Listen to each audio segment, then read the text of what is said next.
everyone, it's Hailey, and today I'm going to be talking about 6 more books that I have read recently. So we are going to be talking about the 6 latest books that I have read, so here they are. If you would like to hear about a particular book, you can look in the description and there will be a timestamp for when I talk about each of these, but these are like the last 5 out of 6 books that I read in March. So I also read Tales from the Hinterland, but I will talk about that in my next recent reads video. But as per usual, this will be just a spoiler-free, like, quick thoughts on all of these books. I don't give ratings anymore, but I do go into depth about like how I felt about things. So most of these I did enjoy, although I do have one that I didn't like, and then I have a DNF in here as well. Oh, actually, I also did a reading vlog where I read a good number of these, so if you're interested in that, I will also have it linked down below. Without further ado, let's get into it. So first up, we have The Inheritance Games by Jennifer Lynn Barnes. So this one was actually recommended to me by you guys. That's the reading vlog that I did. Like, I wasn't sure what I wanted to read next, so I did a poll on Instagram, and this is the book that you guys picked out of 4, and then I read 2 of the others, and the other one I still have to read. It's actually right here, and I will get to it eventually. But this is a mystery story, and it is 0% what I expected at all. I like going into books not knowing a lot, so sometimes I completely forget what they're about, and that's kind of the case with this one. So this is a mystery story that it's this girl who she is not very well off. She is struggling financially, and her sister and her, it's just the 2 of them. And then she finds out that this billionaire died and he left his inheritance to her. So in order to get this inheritance, she has to stay at his estate, which is currently occupied by his entire family, who has just been snubbed. Like, all 4 of his grandchildren. 4? Is it 4 of them? Yes, it is 4. So his 4 grandsons, who all of them were expecting to get all this money when he died, and then they didn't. So there's this whole mystery surrounding it. It's kind of riddles more so. Like, I thought it was going to be like a puzzle, but like a game sort of thing through this house, because I knew the house had all sorts of like secret passages and stuff, and it wasn't like that. But that doesn't mean I didn't like it, because I did enjoy it. But it's more like you feel like you're going through like a board game. It felt like a game of Clue almost, where you're piecing things together, kind of. I think my biggest mistake in like not knowing much about this book was I thought it was a competition too, and it's not a competition. It's just like she has to stay at the house with the family that is obviously like, who is she? Like, thinks that she is stealing and all this stuff, obviously, because they're so confused. Like, she's confused too, and everyone's just confused, and you are also confused trying to piece everything together. The grandsons really added an interesting element to the story, though. I enjoyed them because they were all super unique, and you got to learn more about each one of them, so it wasn't like one of them was more important than the other. They all played a key role in the story and had a little something to add to it.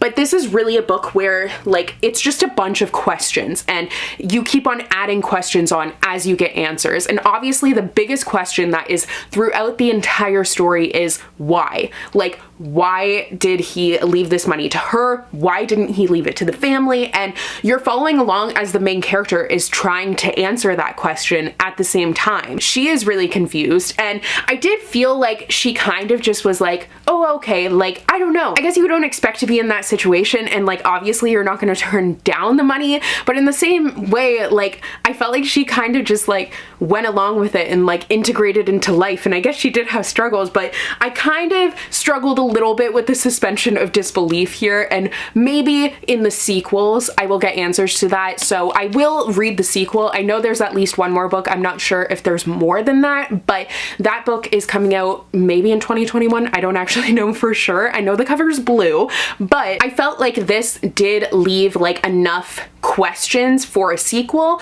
but also it did have its own like satisfying ending, but there still is like a lot of like what is happening there.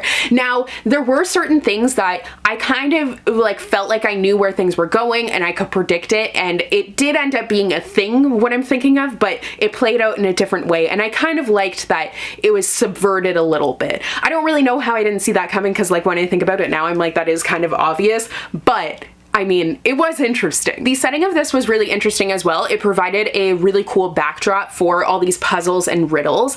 And I feel like the puzzles and riddles itself, I enjoyed it more than like a physical competition. It like, not that it wasn't, I don't know how to describe it. Like basically there was a lot of inaction. A lot of what was happening was mental, but it's still like kept me gripped to the story. So it was very unique in that way, where you have these disinherited grandsons who are also like trying to figure out these puzzles and everything with the main character, and you have those relationships that there's a lot of mind games going on there, but then you also have like the grandfather left behind some riddles and stuff to try and figure out. So there's a lot happening, but it's not a lot of like super heavy action moments. So I felt like that was really interesting for this mystery. Definitely felt like it was super unique, and will be reading the sequel for sure, so I'm really excited for that one. So after finishing that book, I moved on to the second runner-up in the poll that I did on Instagram, and that was Skyhunter by Marie Lu, and unfortunately I ended up DNFing this one.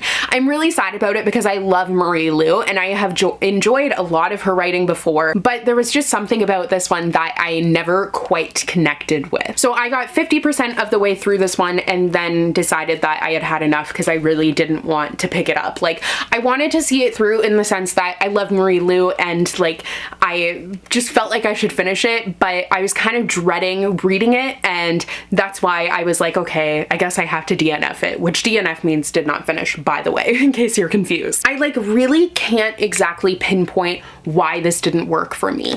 Like, I don't think the storyline was bad. It follows like a warring country where there are these people who have overtaken everywhere else, and it's the last free nation, and then there's someone from that other nation who ends up coming in, and like I felt like there were some interesting mechanics to the story. I felt like the setup was intriguing, but at the same time, I felt like it kind of seemed like something I had read before and something I had seen before, and just something I wasn't really interested in, I guess. So I think that might be my main issue, is like, it felt like nothing special, and there's nothing wrong with that. I don't think this was a bad book. The writing was great. Like, Marie Lu is a really talented writer, and I think this could really hook and grip a lot of people, but I just felt like there was something missing the entire time for me to want to continue with it. Like, it had an intriguing premise, but I felt like it just wasn't really going anywhere. And the fact that I was 50% of the way through,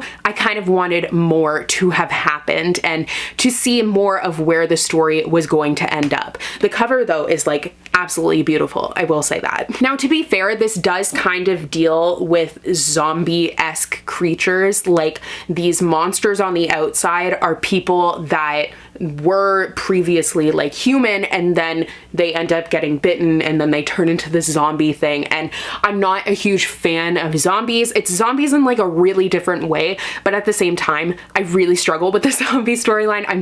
I don't like it at all. So that may have played a role in me not really liking this, but unfortunately it just wasn't one that I could get through. But I do think if you're like into sci-fi and dystopia and zombies, then this would be probably a home run for you. Unfortunately, after that, I kind of had a little streak of not that great reads, and by that I mean the next book that I picked up I didn't really like either, but this was the next runner-up in that poll that I did on Instagram, which was Kind of a Big Deal by Shannon Hale. So Shannon Hale's an author that I have read before. I love the Books of Bayern series. I love Book of a Thousand Days, and those are all fantasies. Now, this one is primarily contemporary, but it's a contemporary with a twist. So you follow the main character who she had this dream to make it big on Broadway, so she left to go and do that, but then she ends up failing at that, and she ends up discovering that she has this ability to actually go and live out books. So a book that she reads, she ends up in it, so she takes off on this journey of trying to find the perfect book for her where she can live in it. So this, like, I marked it as to, like, when I was marking it as currently reading, I saw that the ratings for it were horrible, and that didn't make me go into it and be like, oh, I'm gonna hate this, because there are a lot of books that aren't rated that high that I still enjoy. The rating on Goodreads doesn't mean that I'm going to like a book or hate it, but I kind of did immediately understand why the ratings were so low. I think this would have been a lot more successful as a middle grade. The main character read very, very, very young, and it wasn't even like she read very young and she was 15 or 16. She was supposed to be like 19 years old, and she read like she was like 11 or 12. It was very strange and off-putting and jarring almost immediately. This also is a situation where the suspension of disbelief is like, you really need it, because she is young, she's in high school, and she takes off from high school and goes to New York to try and make it on Broadway, and her parents are just kind of like, okay. And I guess, like, I don't know, there might be some people who do that, but at the same time, it's not like she had like a role that she was already signed up for. It was just she went to go and audition and try for things. So I was like, choices, but then she doesn't even, like, she just does whatever she wants, basically. And I guess because she's 18 or 19, like, whatever, she's an adult.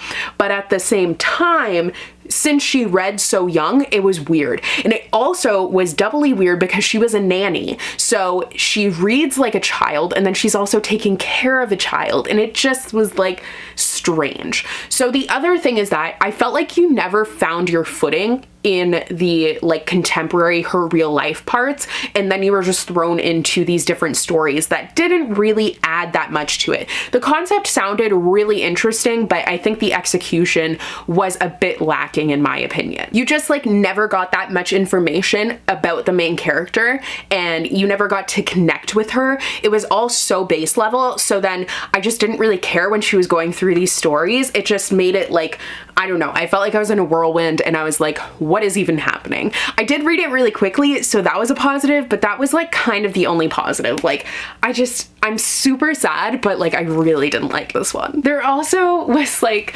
so much about it that it felt like it was trying so hard to be hip and cool, and it was trying hard to be a lot of things, and I don't think it was successful with really any of them. It was trying to be modern and like have this interesting view on things, and it just, I don't know, I was like cringing a lot of the time. The biggest thing that made me cringe was like the humor. It tried so hard to be funny, and I just felt like none of it was really funny. It just felt like awkward, and I don't know. I really didn't like this one, so that's all I'm really gonna say about it. I don't know how many other ways I can say it. I felt like you didn't have enough of an opportunity to get to know the main character before jumping into the stories. I felt like the stories didn't really do anything. I felt like a lot of it didn't seem believable, and the biggest issue was that it read a lot younger, so I think if this was a middle grade, would have been awesome, but as a YA that kind of was trying to be on the upper end of YA, it wasn't successful for me, so that's really sad, but I would still recommend the Books of Bayern series and Book of a Thousand Days. Those were really good. So after reading that, I went on Goodreads and looked to see like what my highest rated contemporary was, because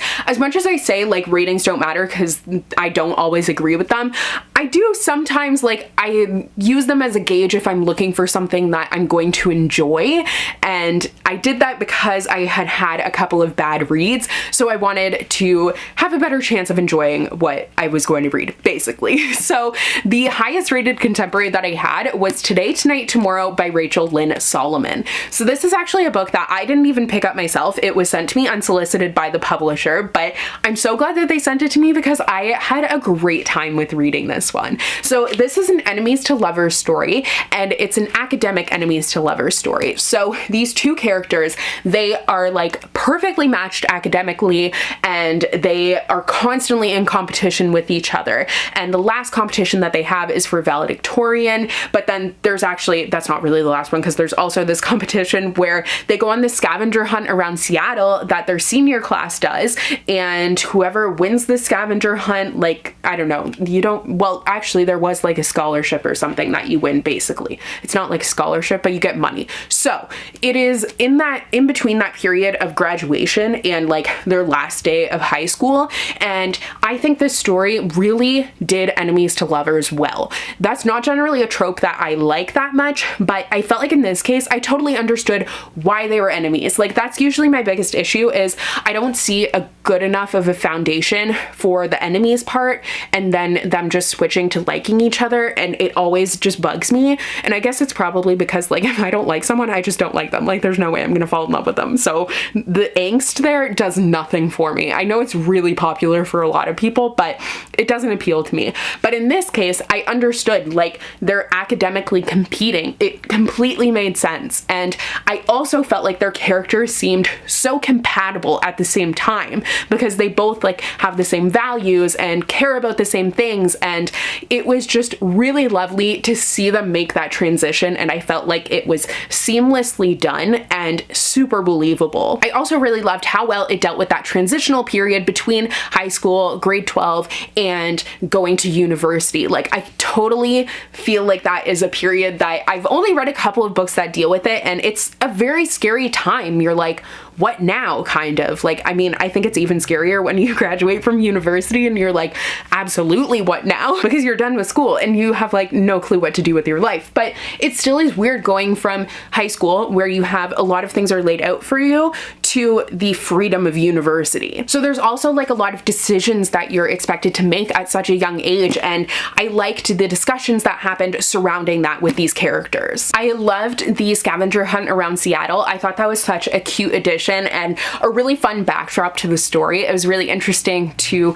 get that opportunity to kind of travel. Like, I'm always a sucker for those little things, and I thought that was really enjoyable. One of my favorite things about this too was that Rowan is an aspiring writer, and she loves romance novels in particular, and she struggles with the fact that people don't take her seriously, and she's worried about like telling people that she is working on a romance novel because she thinks people will just make fun of her. So I felt like that was a topic that was dealt with very well. And I also enjoyed the topic of her worrying about not doing high school right. Like, she finds this list that she wrote when she was 14 of all the things that she had to do in high school, and she finds out that she did like one of them. So she's so worried about not completing everything and not having accomplished everything she wanted to in high school. Meanwhile, she literally did so much, but she's going through this really rough patch of being like, what do I do with my life now that high school is done? Because that has been her sole dedication this entire time. It was also really cool that the character's Jewish heritage was very prevalent in the story. I loved hearing about that and the families, and just learning more about it was really fun. So overall, I thought this was super cute, really unexpected, and I had a great time with reading it. And I actually have now pre-ordered the author's next book because I enjoyed this one so much. So I want to read more of her writing. Next up, I picked up The Downstairs Girl by Stacey Lee. So Stacey Lee is the author of a number of historical fictions, and I have read, oh, what is it called? Under a Painted Sky, but she has one that's coming out that I'm so excited for. It's about the Titanic. Can't wait for it. And then also she has one that I can't think of what that one's called, but she does have another one that I'm going to have to pick up eventually. But this is one of her latest ones, and I have heard such amazing things about it, and I really liked it. So you follow a main character who, she is a Chinese American girl living in Atlanta in 1890, and she is working for this really bratty girl who she's known her entire life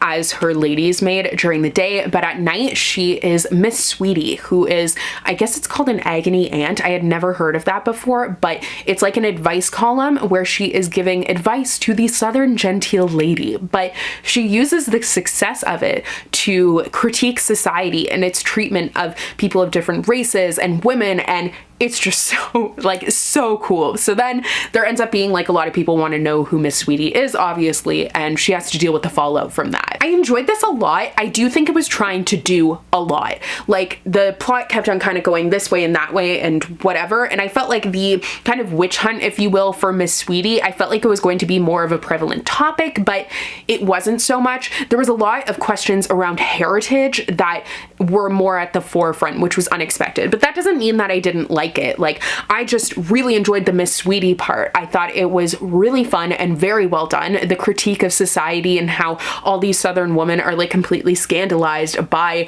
what Miss Sweetie is saying, but there's also a lot who are believing in what she's saying. Obviously, 1890s Atlanta, like, it's not an easy place for a Chinese American girl to be living, and you see so much racism that is happening, and it was really heartbreaking to read at a lot of times because of that, and because of the treatment of of women and the treatment of people of different races, it just was very much at the forefront of the story. I felt like feminism and intersectionality were really at the forefront as well, and they were dealt with well. Like, it didn't feel like it was out of place in the story. It felt very well integrated. There were some interesting twists and turns and surprises that the story was taking that I wasn't expecting. Like, I wasn't really expecting this to be a book with plot twists or anything, so that was a nice surprise actually. But overall, I really liked this one. I do have a few things that I kind of wish it did. I feel like it was trying to do too much and it could have narrowed the focus a little bit more at times, but I felt like the main character of Jo provided a fascinating lens to critique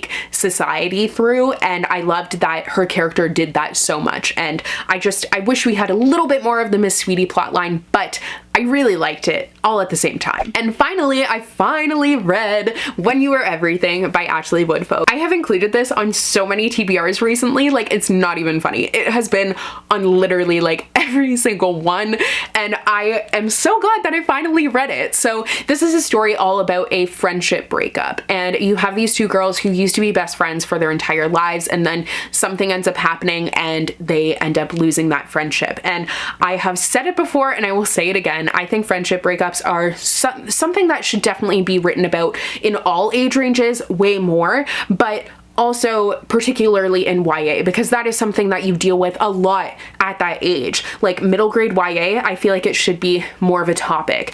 I felt like I was kind of afraid that this was going to be like different than what I wanted it to be, but the ending was exactly what I wanted it to be. I felt like you saw enough development and enough resolution, and it was enough. There were some interesting different conflicts that I wasn't expecting from the story that came into play, and I wasn't really sure how I felt about that. Like, I felt like the drama sometimes was like, nah, but for the most part, that friendship was still the focus. Like, there was a romance plotline, and it was a really cute romance plotline, but I was more invested in that platonic breakup, and that was more of that focus of like the main character trying to make new friends and move on from losing this relationship that she was so used to having and was so important to her. Like, friendship breakups are really hard, and I think this book dealt with it perfectly. Like, it's okay for them to happen. People grow apart, and that's totally fine. It doesn't even have to be a huge thing. Like, it did a really great job with that. This book also dealt with bullying a lot, and I think it did it in a really like realistic way. Like, I feel like when you're watching TV shows or movies more so, bullying can be very exaggerated, and at least like I've never really seen it like that. I mean, I'm sure stuff like that happens, but I felt like this was believable and there was healing from that, and the topic was dealt with very well. Like, I just think this is a really important book that dealt with a lot of important topics and did it very well. This book also alternated between then and now, which gave a really full-rounded look of the story and kind of like was like putting together puzzle pieces so then you could understand why they ended up where they are, and like I felt like there was a seamless transition between the then and now portions as well. I do kind of wish you got the perspective of the other friend, but that would be way too much, I think. At the same time, I just was like interested in her thoughts on things, but I can see how having then and now and then also another character, it would have been way too much, like very convoluted. So I do understand that. Like, that's not really a critique, that's just like, it would have been interesting. This was a refreshing change from the typical focus on romance. I liked that it was platonically focused. I do think that the plot could have been kind of tightened up a little bit because it did veer and then it ended up kind of dragging through the middle a little bit, and I didn't feel like some portions were necessary, so it could have been a little bit shorter than it was, but overall definitely an important read that I think everyone can definitely relate to. So those are the 6 books that I have read most recently. Let me know if you have read any of these books, your thoughts on them. I had a good time. Like, as much as there were a couple that I didn't enjoy, overall it was another pretty good 6 books that I read. So I hope you guys enjoyed today's video. Thank you so much for watching, and I will see you in the next video soon. Bye!